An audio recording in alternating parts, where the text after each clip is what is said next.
तो आपको नहीं लगता कि कोई ऐसा एक कानून बनना चाहिए, जैसे कि दलितों के लिए कानून है कि उनके ऊपर मतलब कोई अगर कोई उनको परेशान करता है तो उनके लिए एक अलग से कानून SC/ST एक्ट। ओके, सो वैसा ही ऐसा कोई कानून, क्योंकि ये ओबीसी समाज के लोग हैं और इनको परेशान किया जाता है, ऑप्रेस किया जाता है, तो इसके ऊपर एक कानून बनना चाहिए इंडियन पार्लियामेंट से, जिससे कि कोई इनको मतलब सड़क पे मार ना सके। अभी भैया इन्होंने तो मोकोका लगा दिया, जैसे हड़ताली हो उसका काउंटर ये आया कि मोकोका का कानून महाराष्ट्र में लागू हो। बिल्कुल। अब तो ये अगर व्यापारियों पे लग सकता है तो ये जो गुंडागर्दी करते हैं इन पे क्यों नहीं क्यों नहीं लगता? लगा? बिल्कुल। कुरैशी जमात ने जो कुछ दिनों पहले हड़ताल की थी, आंदोलन किया था, वो क्यों किया था? कई वर्षों से जो एनिमल प्रोटेक्शन एक्ट गवर्नमेंट ने लाया है उसके अंदर जो भी प्रावधान है उसमें हर एक को छूट दे दी गई है कि वो ज़बीहे से लेके सप्लाई से लेके किसी भी स्टेज पे जिंदा जानवर की ट्रांसपोर्ट से लेके हर एक चीज़ को रोक सकता है। और इसका फ़ायदा काउ विजिलेंट के नाम पर बजरंग दल जैसी तंजीमों ने और बहुत सारे गुंडा एलिमेंट ने उसका फ़ायदा उठाया। अभी हाल ही में हमने मतलब एक चीज़ देखी कि एक मायाठा एजिटेशन हुआ, एक मायाठा का प्रोटेस्ट हुआ और उन लोगों ने मतलब एक मास लेवल पे प्रोटेस्ट करके अपनी बात को, अपनी जो उनकी मतलब मांगी थी, तो वो उन मांगों को गवर्नमेंट से पूरा करवाया। तो आपको लगता है कहीं ना कहीं कुरैशी समाज को ये चीज़ की ज़रूरत है? फिलहाल मैं तो समझता हूँ कि अगर रोड पर आने में ये इतना ऑर्गेनाइज्ड बिरादरी नहीं है, क्योंकि इसका मसला सबसे बड़ा है कि खाना पीना कहाँ से खाएंगे लोग। वैसे ही लॉकडाउन के बाद और ये सब नए कानून आने के बाद बहुत सारी बिरादरी जो है वो बर्बाद यानी ज़ीरो पर आ गई है। पहल टीम जो है, हम लोग कुरैश नगर में ही ज़्यादा काम करते हैं, तो पहल टीम के बारे में आप हजरात की क्या राय है? पहले तो मैं शुक्रगुजार हूँ पहल का कि इतना अच्छा मौका दिया हमें ये बात रखने का। बिल्कुल। दूसरी बात कि जो बच्चे देख रहा हूँ ये सब जवान हैं, ये हमारी उम्मीद है। बिस्मिल्लाहिर्रहमानिर्रहीम। पहल के 11वें पॉडकास्ट में आप सभी का स्वागत है।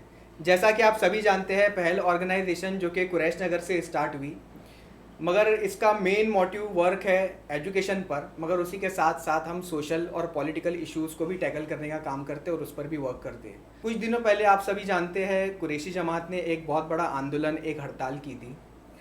उस हड़ताल से रिलेटेड, उस आंदोलन से रिलेटेड आज हम लोग इस पॉडकास्ट में बात करेंगे। मेरे साथ मौजूद है पहल के प्रेसिडेंट शमशेर कुरैशी और हमारे साथ दो ख़ास मेहमान मौजूद हैं। पहले हमारे मेहमान जो है, इनका नाम है मोहम्मद अय्यूब हनीफ कुरैशी, जो कि ऑल इंडिया जमियातुल कुरैश के जनरल सेक्रेटरी है। और उन्हीं के साथ तशरीफ़ रखते हैं हमारे दूसरे मेहमान, जिनका नाम है शाहनवाज चांद मियाँ कुरैशी, जिनको थाना वाला के नाम से जाना जाता है। और ये जनरल सेक्रेटरी है the Bombay mutton dealer association के। तो आज का हमारा पॉडकास्ट बहुत ख़ास होने वाला है, क्योंकि कुरैशी बरादरी से रिलेटेड जो क्वेश्चंस है जो आप लोगों के दिमाग में है, जो आप लोगों ने हमें भेजे थे, वो सारे के सारे क्वेश्चन आज हम इनसे पूछना चाहेंगे और इनकी राय जानना चाहेंगे। तो मेरा सबसे पहला आप हजरात से यही सवाल होगा कि कुरैशी जमात ने जो कुछ दिनों पहले हड़ताल की थी, आंदोलन किया था, वो क्यों किया था? अस्सलाम वालेकुम।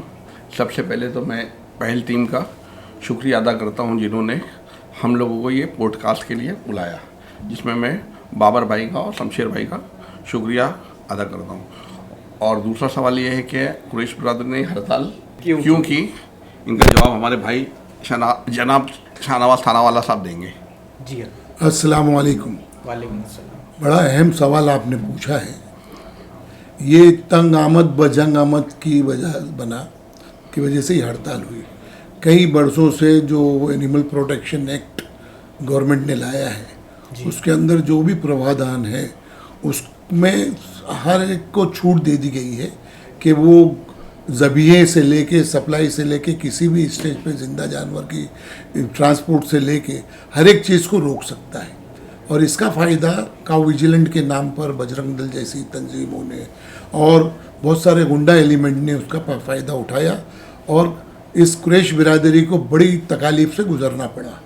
सबसे पहली तकलीफ़ तो जब जानवर बिकता है वहाँ से शुरू हुई, और वो जानवर जब चलने लगा तो रास्ते में रोककर उसको या तो पांजरा पोल पहुँचा दिया गया है, पुलिस ने उस पर जो है जो भी कलम लगानी थी वो लगाई, और ये जानवर वापस उसी सूरत में हुआ जब वो आधा मर गया या उसकी सेहत पूरी ख़राब हो गई। अब ये बरसों चलता रहा, इसका कोई निकाल नहीं आया। हर सतह पे लोगों ने कोशिश की कि इसका रीड्रेसर हो, लेकिन कुछ कामयाबी नहीं मिली। तो उसके बाद में मुख्तलिफ़ तंजीमों ने इस बात को यकीनी बनाया कि अब रोड पर आए बगैर इसका कोई रास्ता नहीं निकलेगा, और इस हड़ताल की बुनियाद डाली गई। इसमें मुबारकबाद के मुस्तहिक हैं वो सारी तंजीमें जिन्होंने इसको ऑर्गेनाइज़ किया, और उससे बड़ी जो बात है, जो सबसे काबिल मुबारकबाद वो लोग हैं, डेली वेज अर्नर्स हैं, जो रोज़ कुआं खोद के रोज़ पानी पीते थे, उन्होंने पूरा ताउन किया और अहले खैर हजरात ने उनकी कफालत बड़े हिकमत के साथ की, इसीलिए जो जैसे ये कामयाबी के साथ चली। तो सर जैसे कि आपने बताया कि मतलब गैर कानूनी तरीके से चंद लोगों का ग्रुप मिलकर जो अपने आप को बजरंग दल वाला बताते हैं, तो वो गाड़ियों को रोकते हैं, ज़बरदस्ती जानवरों को पकड़ते हैं, लोगों को मारते हैं। वीडियोस काफ़ी सामने आई और ये चीज़ मतलब काफ़ी टाइम से आम हो चुकी है। तो ये चीज़ अभी से स्टार्ट हुई, कुछ साल पहले से स्टार्ट हुई, या इससे पहले कुछ टाइम, जैसे कि हम लोग अगर आज से 30 साल 40 साल पहले की बात करें तो ये चीज़ें जभी भी होती थी? नहीं, ये चीज़ें बिल्कुल नहीं होती थी। जब से ये आस्था का मामला आ गया है, गाय तो मैं समझता हूँ मेरी 75 साल की उम्र हो रही है, गाय तो उतने ही एहतराम से मुसलमान भी मानता है, और कहीं भी गाय का ज़बिया होता ही नहीं है। गांव वंश काटा जाता था, वो भी जो किसी लायक नहीं रहता था, नाकारा हो जाता था, तो जो किसान के लिए भी बोझ था और घर वालों के लिए भी बोझ था। तो आस्था के मामले के बाद जब गौ वंश का काउ स्लॉटरिंग वगैरह जो लॉ आया, तो पूरा के पूरा गाँव वंश बंद हो गया। तो उसके बाद में नाकारा जानवर भी नहीं कटने लगा। तो उसका नतीजा ये निकला कि छुट्टा जानवर पूरे रोड पे घूम रहा है, सारे खेत खलियान खा रहे हैं। कई पॉलिटिकल इलेक्शंस में ये बड़ा इशू रहा है। उसके बाद में जानवर छोड़ देते हैं रास्ते में, पब्लिक पेडेस्ट्रियन को तकलीफ है, कई जगह हादसात में मौतें लोगों की हो गई है, ट्रैफिक जाम होता है। तो ये सारी चीज़ें जो है उसके बाद ही शुरू हुई। सो गौ वंश यानी कि ये 2014 के बाद ये कॉन्सेप्ट आया सामने।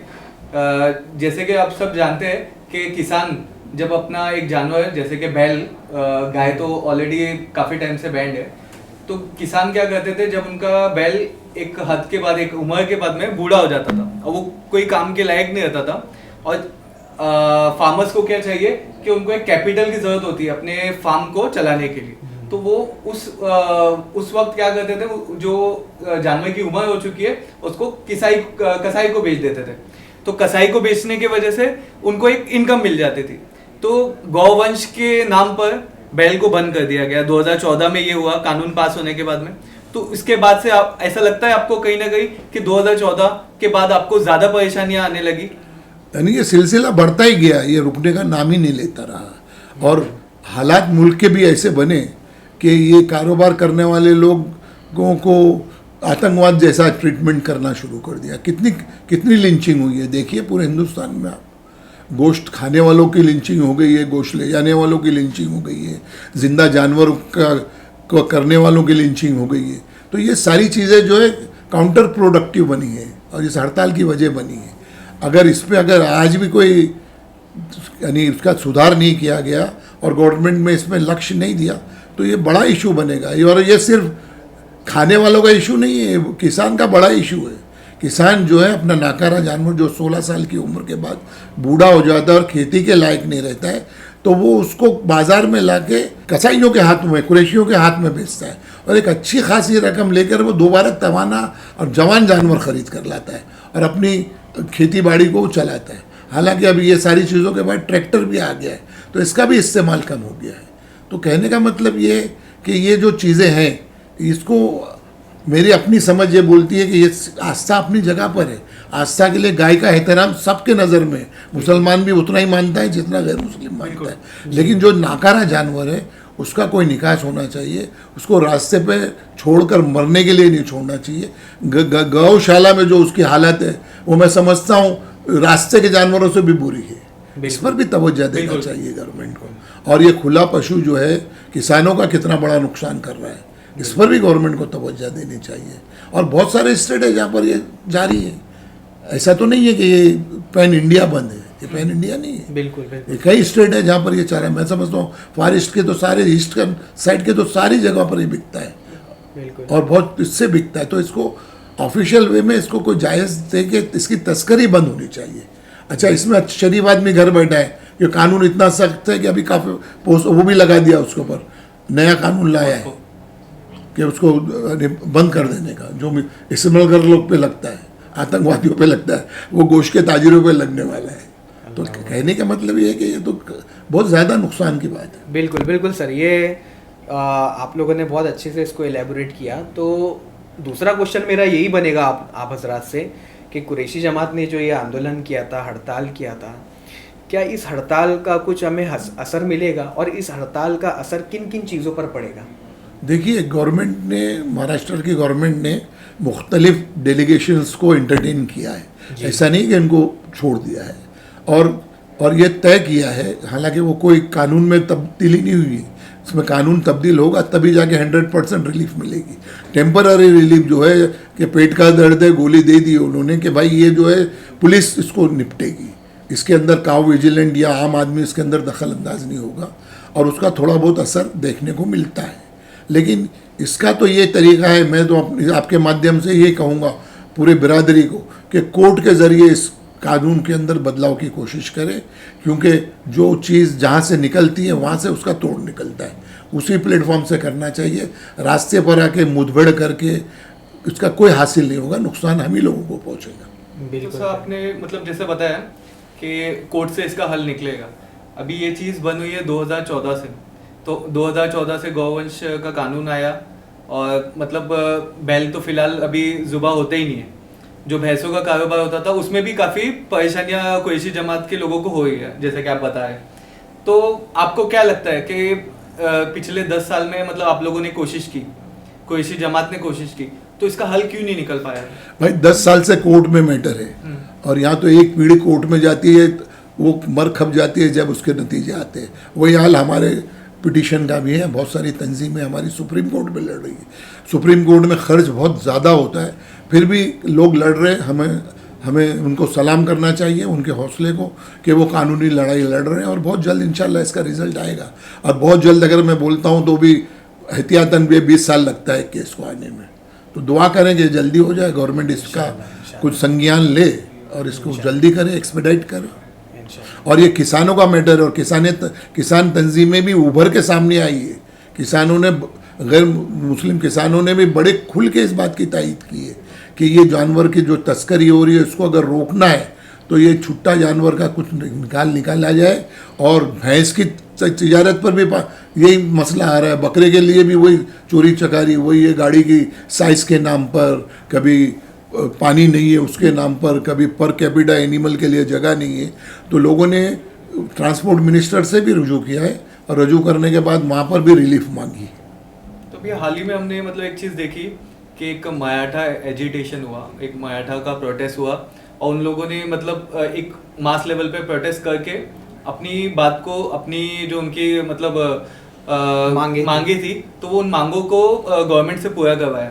तो आपको लगता है कहीं ना कहीं कुरैशी समाज को ये चीज़ की ज़रूरत है? फिलहाल मैं तो समझता हूँ कि अगर रोड पर आने में ये इतना ऑर्गेनाइज्ड बिरादरी नहीं है, क्योंकि इसका मसला सबसे बड़ा है कि खाना पीना कहाँ से खाएंगे लोग। वैसे ही लॉकडाउन के बाद और ये सब नए कानून आने के बाद बहुत सारी बिरादरी जो है वो बर्बाद, यानी ज़ीरो पर आ गई है। दूसरे कारोबार करती है, और क्या कारोबार करेगी, तालीम भी कम है, वो पेटी डीलर्स हैं, सब पेटी काम करती है, छोटे मोटे जो पंक्चर बनाने से रेडी लगाने तक का काम करती है ये। अब इससे आप ये उम्मीद करें कि ये बड़े पैमाने पे इसको चलाएंगी, तो मेरी समझ से बालातर है, लेकिन हौसला बड़ा है। और इस हड़ताल को देख के ये लगता है कि अगर आइंदा कोई भी तहरीक चलेगी तो अब हम साथ देगी, बिरादरी साथ देगी, कुरैश कौम आगे आएगी इंशाल्लाह इंशाल्लाह। बहुत ज़बरदस्त। आप हजरात ने जैसा कि अभी इसको बहुत ज़्यादा अच्छे से बताया कि इसमें कई लोग जुड़े हुए, किसान भी जुड़े हुए हैं। तो मेरा तीसरा सवाल आपसे यही रहेगा कि मुसलमान और गैर मुस्लिम भी इस कारोबार से जुड़े हुए हैं, तो आप उनको इस पॉडकास्ट के ज़रिए से क्या मशवरा देना चाहेंगे? मैं तो यही मशवरा दूंगा कि हमारे भाइयों को साथ लेके चलिए। हमारी बड़ा हिस्सा जो है किसान का है, और बड़ा हिस्सा किसान का गैर मुस्लिम है। वो कुरैशी नहीं है, लेकिन उसको समझता है कि कुरैशी के साथ डील करके उसका बड़ा फ़ायदा होता है। तो ये लोग फ्रंट पर आएंगे ना, तो आपकी बात में असर आएगा। आपकी बात ऐसी नहीं रहेगी कि ये कोई मजहबी बुनियाद पे, purely it is an economic issue. इसका आस्था से कोई लेना देना नहीं है।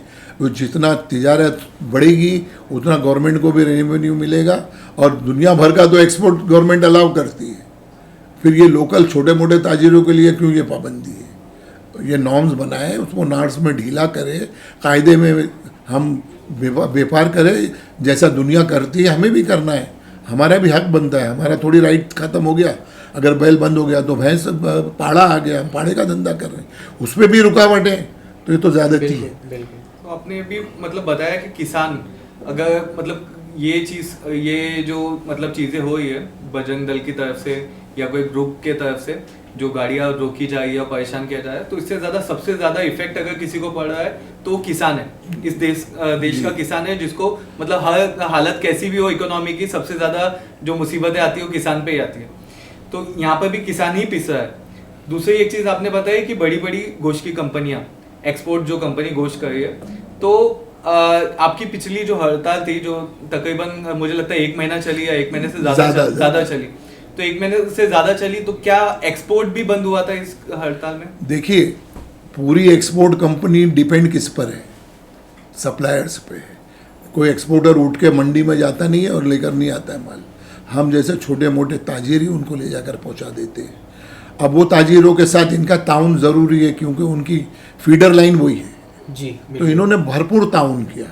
1-2 को छोड़ दीजिए, काबुल में भी गधे रहते ही हैं, ऐसा नहीं है, कुछ लोगों ने नहीं साथ दिया, ओके, लेकिन बहुतों ने साथ दिया और बड़ी कंपनियों ने साथ दिया, और देने के बाद का असर ये आया कि उनके ताउन से ये हड़ताल बहुत ज़्यादा कामयाब रही। वो अगर काम नहीं ताउन देते या वो इसमें यानी डिमांड अपना शुरू रखते तो ज़्यादती हो जाती। ओके, हरियाणा से बड़ी पार्टी तो कोई नहीं है, उसने अपना ताउन दिया है, तो ये बड़ी बात है।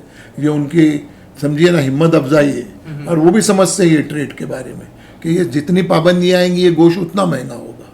बिल्कुल। ये स्टेपल फूड थी एक ज़माने, मेरे बचपन में, मेरी जवानी में, आज ये ख़त्म हो गई है। अब मुर्गी आ गई इसकी जगह पे। बिल्कुल बिल्कुल। स्टेपल फूड नहीं रही है। क्यों नहीं रही है कि कितनी जगह पाबंदी। अभी 7 जानवर लाना है एक गाड़ी में जिसमें 10 आराम से आते हैं, लेकिन नहीं ला सकते क्योंकि वो नॉर्म है। तो ये सब चीज़ें हैं, इसके ऊपर हमारी जमातों को भी काम करना पड़ेगा और इसको ऑफिशियल वे में करना पड़ेगा, क्योंकि मुश्किल ये हो गई है कि अच्छा आदमी घर बैठा है कानून की बारीकियों की वजह से, और जो 2 नंबर का आदि है जिसको अंदर बाहर की कोई फिक्र नहीं है, वो फ्यूचर बना रहे हैं, फॉर्चून बना रहे हैं, लाखों रुपए करोड़ों रुपए इन्होंने कमा लिए तस्करी करके। तो हम चाहते हैं कि इन लोगों को रुकावट पहुँचे और ये खुले मन से ये काम हो। माशाल्लाह, ज़बरदस्त। आपने जैसा कि बीफ की कंपनीज़ की बात की है, सबसे ज़्यादा मैं इस बात पर गौर करवाना चाहूँगा हमारे व्यूअर्स को, ये बीफ की जो बड़ी कंपनीज़ है वो कौन चला रहा है आज की तारीख में? अरे बेशतर तो गैर मुस्लिम ही है, इसमें बेशतर गैर मुस्लिम है। मुसलमानों का भी बड़ी बड़ी कंपनी आ रही है, लेकिन वो सर्वाइव नहीं कर सकी। बहुत बड़े बड़े नाम में गिनाए जा सकते हैं, लेकिन जो भी वजह रही हो वो सर्वाइव नहीं कर पाई है। लेकिन ये जैसे अल कबीर है, ये मैं समझता हूँ कई साल पुरानी कंपनी है। सतीश शबरवाल, अतुल शबरवाल इसके मालिकान रहे हैं। अब ये पता भी चला है कि ये अल कबीर वाले 2 धड़ों में बट गए हैं, लेकिन दोनों ही चल रहे हैं। फिर कपूर फैमिली है, अब बरसों से चला रही है। कॉपर चिमनी वाले बरसों से चला रहे हैं लोग, बड़ी कामयाबी से चला रहे हैं।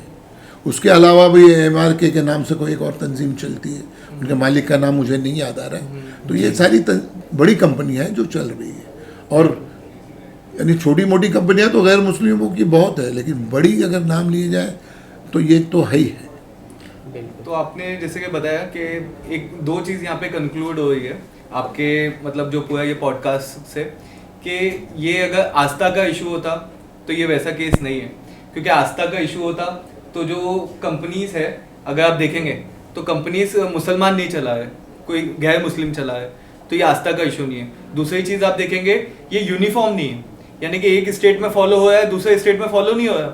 गोवा में नहीं हो रहा, कर्नाटक में नहीं हो रहा, केरला में नहीं हो रहा, नॉर्थ ईस्टर्न जो स्टेट्स है वहाँ पे नहीं हो रहा, बंगाल में नहीं हो रहा है, बंगाल में नहीं हो रहा। तो यानी कि ये पॉलिटिकल मोटिव हो सकता है, क्योंकि एक पर्टिकुलर जगह पे मध्य प्रदेश में हो रहा है, राजस्थान में हो रहा है, महाराष्ट्र में हो रहा है, बाकी जगह क्यों नहीं हो रहा? तो ये आस्था का इशू नहीं है, पहली चीज़। दूसरी चीज़, ये किसी को फेवर करने के लिए हो रहा है, ऐसा लगता है आपको? क्योंकि मतलब कर्नाटक में अच्छा कारोबार चल रहा है, केरला में अच्छा कारोबार चल रहा है, और यहाँ पर कौन कर रहा है कारोबार? बड़ी कंपनियां कौन चला है? तो ऑब्वियसली कोई मुसलमान तो नहीं चला है। तो ये भी एक चीज़ है। बहुत ज़बरदस्त आप लोगों ने इसको इलेबोरेट किया। अब मैं जो है कुरैशी जमात पर, कुरैशी बरादरी पर आना चाहूँगा, क्योंकि हमारा भी ताल्लुक़ कुरैशी जमात से ही है। तो हमने देखा कि कुरैशी जमात को बन के 100 साल हो चुका है। अल्हम्दुलिल्लाह कुरैशी बरादरी की रहनुमाई के लिए कुरैशी जमात आगे रही है, लेकिन हम समझते हैं कि अचीवमेंट कहीं ना कहीं कुछ भी नहीं रही हमारी कुरैशी जमात की। तो आप क्या कहना चाहेंगे, कुरैशी जमात की क्या अचीवमेंट आज तक रही है? देखिए, किसी चीज़ को कुरैशी बिरादरी में 100 साल तक चला लेना, ये कारनामा है, ये कारनामा है। इस कौम को 100 साल तक जोड़े रखना और किसी तंजीम को बगैर तोड़ फोड़ के 100 साल चला लेना, ये दिल और जिगर गुर्दे का काम है। ऐसा नहीं है कि कुछ काम नहीं हुआ, बहुत काम हुआ है, लेकिन जितना होना चाहिए था उतना नहीं हुआ है। काम नहीं हुआ ये तो कोई नहीं कह सकता। कुरैशियों की हर जगह मसाजिद है, हर जगह जमात खाने हैं, कम्युनिटी हॉल है, कुरैशियों की बेवा फंड्स हैं, कुरैशी के अपने मतब है, कुरैशियों का क्या नहीं है, लेकिन उसके साथ में ये भी है कि करोड़ों रुपए की शादी भी है। तो ये सारी चीज़ें असराफ बंद हो जाए और इस तरफ तवज्जो हो जाए, तो ये एक्स्ट्रा वेगन्स जो है ये अगर चैनलाइज हो जाए प्रॉपर तरीके से, या हमारी कुरैशी बिरादरी की ज़कात ही चैनलाइज हो जाए, तो कोई बड़ी बात नहीं है कि कहीं साबु सिद्दीक इसमें पैदा हो जाएंगे। कोई तकलीफ नहीं है, पैसे का कोई इशू ही नहीं है। जो बाबरकत धंधा है, सूरज निकलने से पहले गल्ला भर जाता है। कौन सा कारोबार है इसमें सूरज भर निकलने से पहले गल्ला भरता हूँ? मैं तो समझता हूँ, मेरी नज़र में तो कोई भी कारोबार। आपको ये नहीं लगता कि कहीं ना कहीं कुछ कमी है जिसकी वजह से आज भी ये समाज जो मतलब इसका ट्रेडिशनल एक बिजनेस था कुरैशी जमात का, आज 100 साल कुरैशी जमात को बने हैं, लेकिन हम लोग कई 100 साल से ये धंधा, ये बिजनेस कर रहे हैं, लेकिन फिर भी आज हम लोग खुले आम आज कुरैशी के बच्चे इस बिजनेस को नहीं कर पाए। तो आपको नहीं लगता कि कई कमी है? दूसरी चीज़, आपको ये नहीं लगता कि एजुकेशन में ये समाज, अगर मैं सच्चाई कमेटी की एक रिपोर्ट बताऊँ तो सच्चाई कमेटी की रिपोर्ट में कहा गया है कि मुसलमान बहुत पीछे है एजुकेशन में, और जो पुलिस सर्विस है, सिविल सर्विसेज है, सब हर जगह पीछे है वो। और अगर मैं मुसलमान में भी पिछड़े तबकों की बात करूँ तो कुरैशी समाज का बात आता है। बिल्कुल। तो आपको नहीं लगता कि 100 साल में ये कुछ वक्त था हमारे पास जब हम एक कॉलेज, एक स्कूल या कुछ ऐसा असेट बना सकते थे हमारी मतलब जमात के बच्चों के लिए, कि हम लोग भी मतलब एक तरह से जिस तरह बाबा साहब अम्बेडकर ने बनाया उनके समाज के लिए, तो जहाँ पे बच्चे पढ़ के इस काबिल बनते हैं एटलीस्ट कि वो अपनी कौम के लिए लीगल फाइट कर पाते हैं, और एक बच्चा मतलब अच्छे से अपना जो बिजनेस है, पढ़ा लिखा बच्चा एक सूट बूट में एसी की दुकान में बैठ के ये बिजनेस कर रहा होता। देखिए, तालीम का फ़र्क तो है, इससे तो कोई इनकार कर ही नहीं सकता। आज आप केरला चले जाइए, मैंगलोर चले जाइए, मैंने वहाँ कारोबार अपना रख किया है बरसों तक, उम्र के हिसाब से अभी थोड़ा पीछे बैठा हूँ इनसे। वहाँ पैंट शर्ट के अंदर लोग बैठते, मैंने पैंट शर्ट में, टी शर्ट में बच्चे दुकान के ऊपर गोश्त काटते हैं पूरे केरला में, गोवा में। ऐसा नहीं है, लेकिन सबसे बड़ी जो, मैं पढ़ लिख कर आया, इकोनॉमिक्स का स्टूडेंट रहा, मैं हमेशा इस बात को पर इसरार करता हूँ कि हमारी कौम का अलमिया है डिस्गाइज्ड एम्प्लॉयमेंट। ये एक इकोनॉमिक्स की बहुत बड़ी शरह है, डिस्गाइज्ड एम्प्लॉयमेंट। ये छुपा हुआ एम्प्लॉयमेंट है। एक आदमी के पास एक दिमाग और 2 हाथ है, वो उतना ही प्रोडक्शन करेगा, लेकिन उसके साथ में दूसरे 2 बेटे, 2 भतीजे लगे हैं, यानी 10 हाथ और 5 दिमाग उसके साथ है। प्रोडक्शन तो वही करता है, जरूरत से ज्यादा है। जरूरत से तो क्या जरूरत है? ये तो डिसेंट्रलाइज्ड होना चाहिए कि एक बाप अगर एक दुकान चला रहा है तो बेटे ने अलग दुकान खोलनी चाहिए। अगर वो बकरे का नहीं, बड़े का गोश्त नहीं बेचना चाहता तो मुर्गी बेचे, मुर्गी नहीं बेचना चाहता तो अंडा बेचे, अंडा नहीं बेचना चाहता तो कपड़े की तिजारत करे। तो ये डिस्गाइज्ड एम्प्लॉयमेंट जब तक जाएगा नहीं, बाप वही दुकान पे, बेटा भी वही दुकान पे, पोता भी वही दुकान पे, तो क्या आउटपुट क्या आएगा? तो अपने टैलेंट वेस्ट हो रहे हैं, आपका दिमाग वेस्ट हो रहा है। हमारे पास कौन क्या नहीं है, कुरैशियों में क्या चीज़ नहीं है? डॉक्टर्स नहीं है, इंजीनियर्स नहीं है, पायलट नहीं है, क्या फौजी नहीं है, नाम तो अब पूरी दुनिया में मशहूर है, लेकिन परसेंटेज कितना है? बिल्कुल। तो एक चीज़ तो डिस्गाइज्ड एम्प्लॉयमेंट पे गौर करना चाहिए। दूसरा, एजुकेशन को प्रायोरिटी देना चाहिए। कहीं एजुकेशन आपको ये नहीं बोलता है कि आप अपना आबाई पेशा नहीं करें, कोई तालीम आपको ये नहीं बताती है कि आप जॉइंट फैमिली में नहीं रहें, कोई तालीम आपको ये नहीं बताती है कि आप जो अपना हक नहीं मांगे और अपने फ़राइज़ नहीं अंदाज। आज मुश्किल ये हो गई है कि लोग फ़राइज़ को से कोताही कर रहे हैं, हक सब मांग रहे हैं, और ये चीज़ें जो है काउंटर प्रोडक्टिव है। हमको चाहिए कि हम एजुकेशन पे ध्यान दें, बच्चों को पढ़ाएं। अगर उन कारोबार करने की अहलियत हो तो उससे बड़ी सुन्नत तरीका है भाई, तिजारत से अच्छी कोई चीज़ है क्या? बिल्कुल। नौकरी बहरहाल नौकरी है। बिल्कुल। अयूब सर, आपका क्या ख्याल है तिजारत के ऊपर और तालीम के ऊपर? नहीं, जैसे मैं तुम्हारे सवाल और भाई के जवाब सुन रहा था, जो अपने 100 साल में हम लोगों ने क्या किया, तो 100 साल में ऐसा नहीं कि हम लोगों ने कुछ नहीं किया, हमारी बिरादरी ने कुछ नहीं किया, लेकिन सवाल वही है कि जितना होना था उतना काम नहीं हुआ। अच्छा, क्यों नहीं हुआ? इसकी बुनियादी वजह, जो मैं इतने साल से समाज में रह रहा हूँ, 30-32 साल से काम करता हूँ समाज में, तो इसकी बुनियादी वजह लगती है तालीम।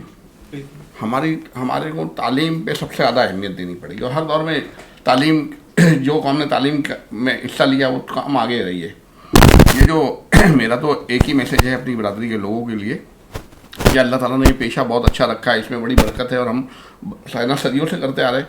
अगर जिसको करना है बिल्कुल करें, लेकिन एक घर के अंदर अगर 4 लोग हैं तो 4 में से कुछ लोगों को नए सूबे में भी आना चाहिए, नई फील्ड में भी आना चाहिए। कि अगर सब लोग इसी में रहेंगे तो आज हम ज़माने के साथ नहीं रहेंगे तो आगे बढ़ नहीं पाएंगे, और इतनी सख्ती आ रही, इतनी परेशानी हमारे पास आ रही है, तो हम लोग खाली इस पे कब तक है ना बैठे रहेंगे। अभी हमारा जो मकसद है, जो हमने सीखा है, जो कुरैश बिरादरी कर रही है, हमने फोकस करा है कि तालीम, तरबियत और तिजारत, हमको ये 3 चीज़ों पे काम करना है। जब तक कौम पढ़ेगी नहीं, आगे आएगी नहीं। बिल्कुल बिल्कुल, है ना। और अपनी कुरैशियों की जो छवि हमको वो भी सुधारनी है। हम अपने बच्चे पढ़ेंगे, तालीम आफ्ताब रहेंगे, तो एक हमारी इमेज भी बनेगी। तो हमारा फोकस यही है। मैं बार बार अपनी बिरादरी के लिए मैसेज मेरा यही है कि ये काम के साथ दूसरे कामों में भी आइए और पढ़ाई पे फोकस करो। अल्लाह ताला हमको इज्तिमाइयत पे कायम रखे। हमारी इज्तिमाइयत हो जाएगी तो जैसे भाई ने बताया कि अगर हम लोग एक हो गए और हमारा माल एक जगह जमा होने लग गया, तो हमारे लिए कोई बड़े बड़े अदारे बनाना कोई बहुत बड़ी बात, मुश्किल काम नहीं है। लेकिन हमको अभी अपने अंदर इज्तिमाइयत की ज़रूरत है और तालीम पे फोकस देनी है और ज़माने के साथ चलना चाहिए दुनिया के। और तिजारत में ही बरकत अल्लाह ताला अफसलम ने रखी है। अफसलम ताजिर थे, अफसलम का तरीका है, अगर तिजारत सही से करी जाए तो इबादत है। बिल्कुल बिल्कुल। और अल्लाह ने बरकत रखी है। तो मेरा बोलना का यही है कि तालीम और हम अपनी तरबियत करें अपने, और तिजारत में को फ़रोग करें। बिल्कुल, बहुत अच्छे से आपने बताया अयूब सर। आप लोगों से मेरा अगला क्वेश्चन यही रहेगा कि मैं आंदोलन पर वापस आना चाहूँगा। ये जो आंदोलन हमने किया था, कुरैशी जमात ने किया था, जो हड़ताल की थी, इसमें हुकूमत से क्या मांग की गई थी और हम क्या एक्सपेक्ट कर सकते हैं? उसमें से क्या क्या पूरी हुई और क्या क्या पूरी होने वाली है? देखिए भाई, अगर कानून के दायरे में बात करेंगे तो काउ विजिलेंट वालों के खिलाफ गवर्नमेंट ने एक्शन तो लेना ही है, क्योंकि वो उनका राइट ही नहीं है। हर किसी के पास थोड़ी डंडा है कि वो फैसला कर ले। अगर उसके अंदर व्हीकल एक्ट की खिलाफ वर्जी है तो वो अलग कानून है। अगर उसके अंदर तस्करी है या भैंस की जगह पे किसी ममनुआ गोश्त की सप्लाई हो रही है, वो अलग चीज़ है। तो ये काम पुलिस करेगी ना, ये हमारा आप कोई भी कानून हाथ में ले लेगा क्या? अच्छा, ये क्या हो गया, एक कारोबार बन गया लोगों का। जो बेकार लोग हैं उनके लिए इनकम का जरिया बन गया। अच्छा भाई, जो ड्राइवर कम तालीमी याफ्ता है, घबराता है, मारते हैं उसको, तोड़ते हैं, रास्ते से निकलते हैं, उनको मालूम है सुनसान इलाका कौन सा है, वहाँ ये लोग काम बजाते हैं। तो कहने का मतलब ये है कि ये सारी चीज़ें जो हैं ये गवर्नमेंट ने रुकाई तो है। अच्छा, डिमांड 2 थे। एक तो ये था कि ये जो मूवमेंट है और जो बिक रहा है, जो बिकने से लेके कंज्यूमर तक पहुंचने तक जहां रुकावटें थी उसको दूर करना था। और हिडन जो एजेंडा था वो यही है कि ये भाखड़ जानवर जिसको बोलते हैं ना, नाकार जानवर, छुट्टा पशु, इसको दोबारा स्ट्रीमलाइन करके जैसा दूसरे स्टेट्स में कट रहा है उसको महाराष्ट्र में भी कटना चाहिए। और इसके लिए मेरा तो अपना ये सजेशन है कि इसको कोर्ट से मनवाना चाहिए, या जिस पटल पे ये कानून बना है उसी पटल पे आपके पास MLAs है, आपके पास MPs है, आपके पास NGOs है, इन्होंने मिलके इसको कार्रवाई करना चाहिए। और इसके लिए गैर मुस्लिम तंजीमें भी आपके साथ है, ऐसा नहीं है कि आप ही अकेले हो।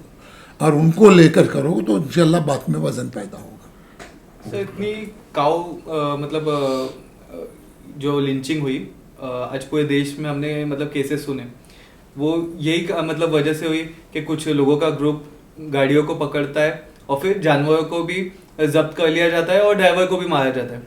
तो आपको नहीं लगता कि कोई ऐसा एक कानून बनना चाहिए, जैसे कि दलितों के लिए कानून है कि उनके ऊपर मतलब कोई अगर कोई उनको परेशान करता है तो उनके लिए एक अलग से कानून है, SC/ST एक्ट। ओके, सो वैसा ही ऐसा कोई कानून, क्योंकि ये ओबीसी समाज के लोग हैं और इनको परेशान किया जाता है, ऑप्रेस किया जाता है, तो इसके ऊपर एक कानून बनना चाहिए इंडियन पार्लियामेंट से, जिससे कि कोई इनको मतलब सड़क पे मार ना सके। अभी भैया इन्होंने तो मोकोका लगा दिया, जैसे हड़ताली हो उसका काउंटर डी आया कि मोकोका का कानून महाराष्ट्र में लागू हो। बिल्कुल। अब तो ये अगर व्यापारियों पे लग सकता है तो ये जो गुंडागर्दी करते हैं इन पे क्यों नहीं क्यों नहीं सकता? लगा? बिल्कुल। हमारा जो डिमांड रहेगा तो और यार आपके माध्यम से हम यही कहेंगे कि भाई हर पटल पे इसको चलाया जाए, ताकि ये जो गैर कानूनी जो कानून हाथ में लेने का जो अमल चल रहा है ये तो किसी भी तरीके से नाकाबिले बर्दाश्त है। मैं मतलब मेरी नज़र में अगर मैं देखूँ ये चीज़ को, तो मुझे ऐसा लगता है कि एक तरफा कार्रवाई गवर्नमेंट के जरिए भी की जाएगी, क्योंकि एक तरफ हम देखते हैं कि जो काव विजिलेंट के नाम पे लोग सड़क पे घूम के गरीब लोगों को मार रहे हैं काफ़ी, ठीक है, सड़क पे मारते हुए वीडियो वायरल होते हैं, हमने बहुत केसेस ऐसे देखे। लेकिन वहीं पर गवर्नमेंट इनके लिए कोई सपोर्ट किए बिना ऐसे कानून बनाए जाते हैं कि भाई अगर कोई यहाँ पे तस्करी कर रहा है तो अभी तस्करी करने वाला कौन है? इसमें तस्करी करने वाला सिर्फ कुरैशी है या कोई किसान भी है? क्योंकि बेचने वाला तो कुरैशी घर में इस जानवर को पैदा तो नहीं करा, कुरैशी कहीं से लेके आया, तो क्या दोनों पर इक्वल कार्रवाई होगी क्या? नहीं, अभी पिछले दिनों अखबारों में हमने पढ़ा है कि गैर मुस्लिम भी पकड़े गए इसमें काफ़ी ओके। पकड़े गए। अब क्या कानून अपना राह कैसी लेगा वो तो उसमें हमारा कोई दखल अमल है ही नहीं। ओके। लेकिन हमारा डिमांड तो अपनी जगह पर ये है कि दोनों को एक ही नज़र से देखा जाए। बिल्कुल बिल्कुल बिल्कुल। इसमें धर्म का कोई ताल्लुक नहीं है। अगर गैर कानूनी काम कोई भी धर्म का आदमी कर रहा है तो गैर कानूनी है वो, और अगर वो कानूनी कर रहा है तो उसको उतना ही सपोर्ट मिलना चाहिए जितना दूसरों को मिलता है। बिल्कुल। मैं पहल के माध्यम से भी मतलब लोगों से ये बोलूंगा कि आप लॉ ऑफ द लैंड है जो, तो उसको फॉलो कीजिए। सेकंड चीज, कानून अगर बना है, जैसे कि हमारे लोगों की भी कुछ गलतियां है इसमें कि जब आपको 7 भैंसे अलाउड है तो आप 10 भर के क्यों लेके आ रहे हो? आप उनको मौका क्यों दे रहे हो? आप जब गलती करेंगे तो आपके ऊपर ऐसा अत्याचार होगा, तो आप भी अपने साइड से ट्राई कीजिए कि या तो आप कानून को चेंज करवाइए, अगर कानून में कहीं कमी लगती है आपको, जो भी लीगल रास्ता है उससे बिल्कुल सही। अगर वो पॉसिबल, आप जैसे सर ने बताया कि अगर पहले 10 लेके जाया जा सकता है, कैपेसिटी है उतनी अगर व्हीकल की, तो फिर उसको 10 को बढ़वाइए आप गवर्नमेंट से। अगर वो बढ़ जाएगा तो आपका प्रॉब्लम ऑटोमेटिक सॉल्व हो जाएगा, ठीक है। तो हमको मतलब ऐसा लगता है कहीं ना कहीं कुछ लोगों को बैठ के कुरैशी जमात में सोचना चाहिए कि भाई क्या किया जा सकता है। और मतलब ऐसा नहीं है कि सिर्फ एक आपने मतलब जीआर पास कर दिया, जो कि जीआर तो पास भी नहीं हुआ, सिर्फ एक आश्वासन दिया गया आपको कि इसके आगे ऐसा केस नहीं होगा। अगर इसके आगे ऐसी कोई वीडियो आती है तो फिर इसके बाद क्या? नहीं, इस पर मैं एक बात और बोलना चाहूँगा शमशेर भाई के ना, लास्ट टाइम मैं एक मीटिंग में बैठा था तो वहाँ सारे महाराष्ट्र के कुरैशी एक जगह जमा हुए थे, तो उसमें से एक साहब बोल रहे थे कि हमारे साथ प्रॉब्लम ये हो गई कि ना चीफ मिनिस्टर साहब बोल रहे कि मैं तुम्हारी जमात में बात किससे करूं, कि हमारी जमातें कहीं हो गई, हर आदमी 5-6 आदमी लेके पहुंच गया, कोई चीफ मिनिस्टर के पास पहुंच गया, कोई ना डिप्टी के पास पहुंच गया, कोई मिनिस्टर के पास पहुंच गया, तो इसमें हमारी छवि हो रही खराब। हम लोगों को हिंदुस्तान में अंसारियों के बाद मेरी मालूमात के हिसाब से कुरैश बरादरी दूसरे नंबर पे है तादाद के एतबार से, अभी कितनी है ये नहीं पता, लेकिन अंसारियों के बाद में हम दूसरे नंबर पे हैं, ऐसा मैंने अक्सर और बेशतर सुना और मेरा ही मानना ही है। लेकिन अगर हम लोग एक पेरेंट बॉडी जैसी हमारी है कि एक कायद बना के और एक उस पर एक आदमी को अमीर बना के एक बॉडी बना के अगर कोई बात हम सरकार के सामने मजबूती के साथ रखें तो उसकी अहमियत अलग है, और कोई एक एक ग्रुप बना के जाएगा तो उसकी अहमियत अलग है। तो मैं जो देख रहा हूँ पूरे मामले के अंदर यही हुआ है, जो 1.5-2 महीने से बारीकी से मुशाहिदा किया है कि ना इज्तिमाइयत की कमी, जैसे हर काम पहले ही बात हो रही थी ना अपनी बरादरी के अंदर इज्तिमाइयत, तो मेरी सब लोगों से गुजारिश है और है ना तुम्हारे पॉडकास्ट के माध्यम से अपनी कुरैशी बरादरी के लिए पैगाम भी है कि अल्लाह ताला के क्रम से हम लोग एक होने की कोशिश करें बिल्कुल। और अपने कारोबार को कानून के हिसाब से सब करते ही फॉलो करते हैं। अल्लाह माशाल्लाह कोई नहीं करता है तो अल्लाह ताला वो भी कानून के हिसाब से करे। और दूसरी बात ये है कि जो लोग अपनी जो गोश्त की तिजारत है उसको अच्छे तरीके से करें, बिल्कुल। साफ सुथरी तरीके से करें। पाकी तो ईमान का हिस्सा है, मुसलमान को तो वैसे ही पाक होना चाहिए। तो अपनी दुकानों को अच्छी बनाएं, गोश्त का follow करें। हाँ कानून को फॉलो करें, अच्छी तरीके से करें। लेने वाला भी आए तो लगे कि ना उसका दिल भी वो हो। बिल्कुल। तो बस मैं ये चाहता हूँ कि थोड़ा सफाई का ख्याल रखें और कानून के हिसाब से करें। और ये दहशत इतनी तारी हो गई है, ऐसा लगता है कोई आदमी गलत काम कर रहा है। ये पाक साफ तिजारत को दहशत हमारे ऊपर वो हो गई है। सर तो कुछ तो अपने लोग भी ख्याल करें और सब मिल के इसका कोई ना कोई हल निकालने की कोशिश करें। अभी आप हजरात से मैं एक बहुत ज़्यादा अहम क्वेश्चन पूछना चाहूँगा। जो हमारे भाई जो कुरैशी है और गोश्त का कारोबार करते हैं, गोश्त बेचते हैं, जिनकी दुकानें हैं, आप उनको इस पॉडकास्ट के ज़रिए से क्या पैगाम देना चाहेंगे?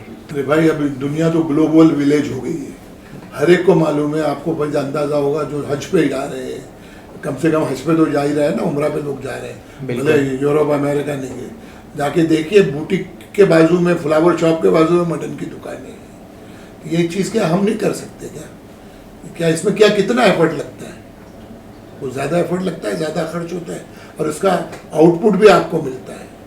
अभी हमें चाहिए कि वक्त के साथ चलें, दुकानों को रेफ्रिजरेटेड करें। वो ज़माना गया कि घर तक आके, दुकान तक आके गोश्त ले जाते थे। अभी लोग मॉल में भी जाके खरीदते हैं, ऑनलाइन भी लेते हैं। और टाइम किसके पास है? आज बच्चों को छोड़ने में माएँ लगी हुई है, बच्चों को लाने में वालिदैन लगे हुए हैं। तो आजकल तो होम डिलीवरी का ज़माना है, ऑनलाइन बिक रहे हैं, बटन पे मटन आ रहे हैं। तो हमको भी वो बटन पे मटन वाली तहरीक चलाना पड़ेगी। और अगर उसके ऊपर नहीं अमल करेंगे तो पीछे रह जाएंगे। और इसके अलावा वैल्यू एडिड प्रोडक्ट कितने आ गए हैं, आपको अंदाजा है इसका? मार्केट मैं समझता हूँ जितना रॉ मटेरियल का मार्केट नहीं है, रेड मीट की अवेयरनेस की वजह से जो खराबी हो गई है, वो जो है value added product, ready to cook item में लोग घरों में भर के रख देते हैं। फ्रेंच फ्राइज देखिए आप कितनी बिक रही है, बिल्कुल बिल्कुल। वटाना देखिए कितना बिक रहा है, टनों के हिसाब से एक एक दुकानों में बिकता है। बिल्कुल। तो क्यों नहीं मटन बिकेगा? और मेरी हर दुकान वाले से गुजारिश है कि भाई खाली बीफ बेच रहे हैं तो साथ मुर्गी भी बेच, आरटीसी वाले आइटम यानी रेडी टू कुक वाले आइटम भी बेच, इसके अलावा होम डिलीवरी भी कर, नॉन वेज के साथ में वेज के आइटम भी रख, अचार भी रख, वो भी बेच। क्योंकि अभी आप वर्टिकल आपका ग्रोथ नहीं है, वर्टिकल ग्रोथ आपका रुक गया है। बहुत सारी चीज़ें हैं, जैसा अभी लॉकडाउन ने आपकी कमर तोड़ा, बाद में नोटबंदी ने कमर तोड़ी, जीएसटी ने कमर तोड़ी। हालांकि जीएसटी अपने मटन पे नहीं है, अपने आइटम पे भी नहीं है, लेकिन ये सारी चीज़ों को कंपनसेट करना है तो आपको हॉरिजेंटल ग्रोथ पे जाना पड़ेगा।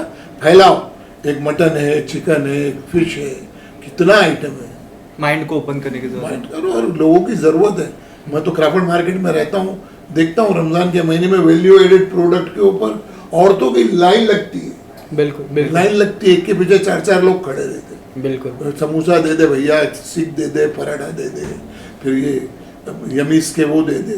तो कौन बेच रहा है? गोदरेज बेच रही है, तो शरद पवार की कंपनी बेच रही है, वेंकीज बेच रही है, जोराबियन बेच रही है। हमारे लोग भी आ सकते हैं ना इसमें। बिल्कुल। अभी तैबा के नाम से एक कंपनी आई है, हम उनका इस्तेमाल करना चाहेंगे कि आप लोग लो, उनसे माल बेचो, हलाल की भी गारंटी है। और हलाल तो आई, क्योंकि बिकेगा नहीं, ज़रा भी खबर पहुंचेगी हलाल नहीं है तो मामला गड़बड़ाता है। तो कहने का मतलब ये है कि आपको वक्त के साथ बदलना होगा, और वक्त के साथ अगर नहीं बदलोगे तो वक्त आगे निकलेगा, आपको पीछे छोड़। बिल्कुल। तो आपको हॉरिजॉन्टल ग्रोथ पे जाना है, अभी वर्टिकल ग्रोथ है नहीं। और हलाल काम है, हलाल काम में बहुत बरकत है। खर्च कम करो, छोटी दुकान में 10 आइटम रखो, और वो सुबह 5 बजे खोल के 10 बजे घर जाके सोने के बजाय सेकंड शिफ्ट भी करो आप। बिल्कुल। वही दुकानें के ऊपर शाम में आप तल के बेचो माल, उनमें बिरयानी बना के बेचो उसी आइटम की, बिल्कुल। शाम के अंदर लोग खाएंगे उसको।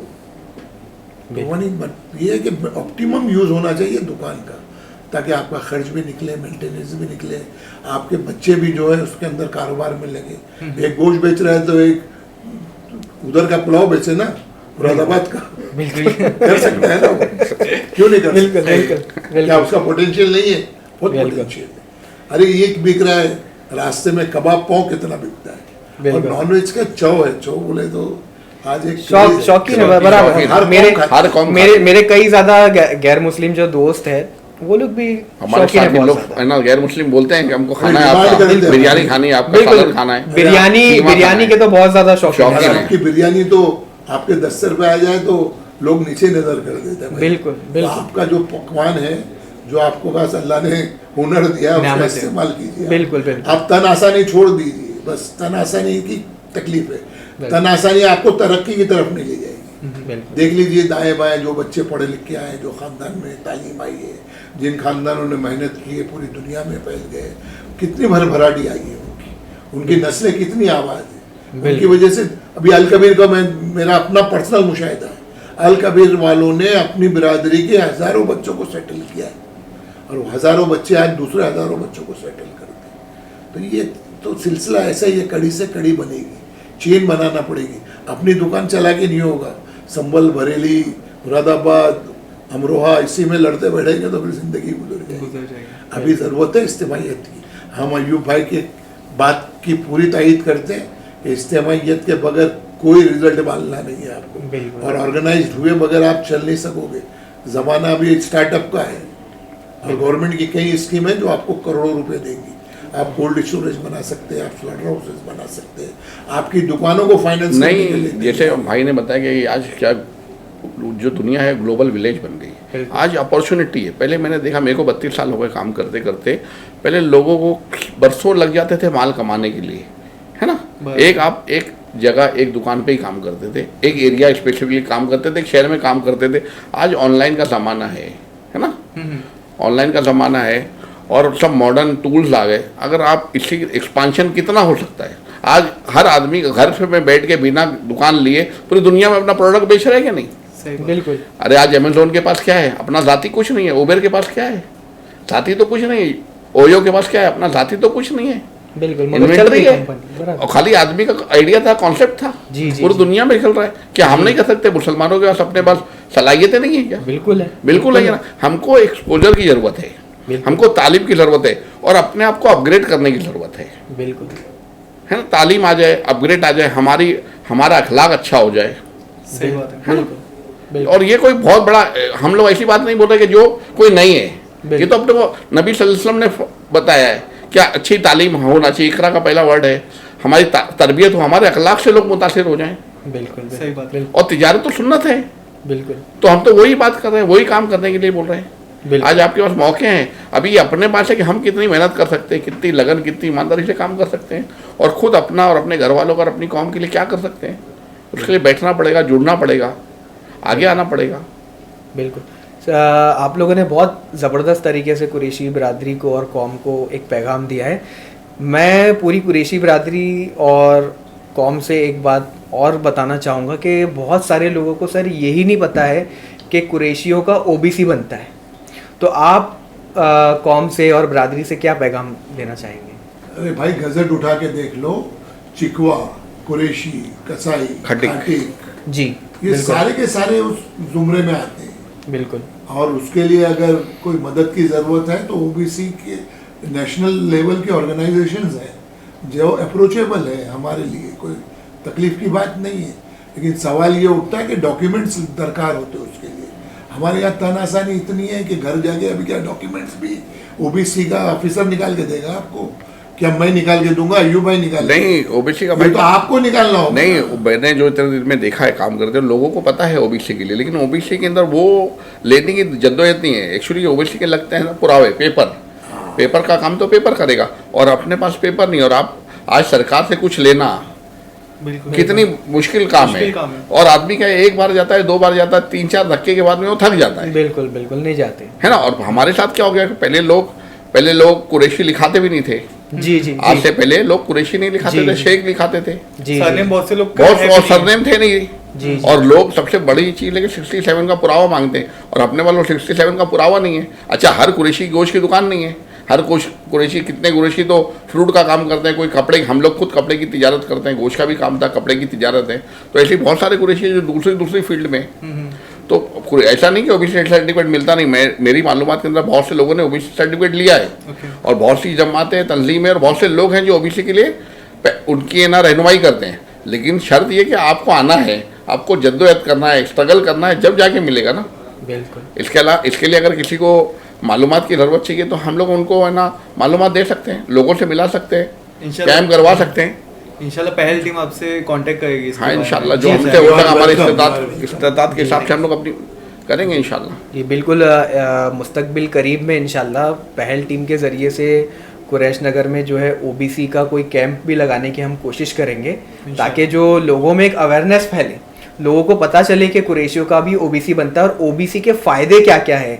स्कूल में एडमिशन से लेकर जो महाडा का जब आप फॉर्म भरते हैं तो उसमें भी एक ओबीसी का एक कैटेगरी आती है। बिल्कुल। तो ये मतलब एक बहुत ज़्यादा फ़ायदे की चीज़ है। ओबीसी के फायदे मतलब बुनियादी फायदा एक तो नौकरी के अंदर हमको मिल सकता है ज़्यादा, और दूसरा एजुकेशन में, क्योंकि हमारे बच्चे काबिल हैं, जो मेरिट पे डिस्टिंक्शन में आ गया तो उनका तो हो जाएगा। जी जी। जो जिनकी कम परसेंटेज अगर ओबीसी है, जैसे इलेक्शन में जिसको खड़ा है ओबीसी कोटे में जहाँ रिजर्व सीट है उसके फायदे हैं। तो जहाँ गवर्नमेंट अपने लिए जो फायदे दे रही है और आदमी को लेना है तो मौके मिल रहे हैं, और जिसको अगर चाहिए मौके एक आदमी दे रहा है, और जिसको चाहिए वो बिल्कुल ले।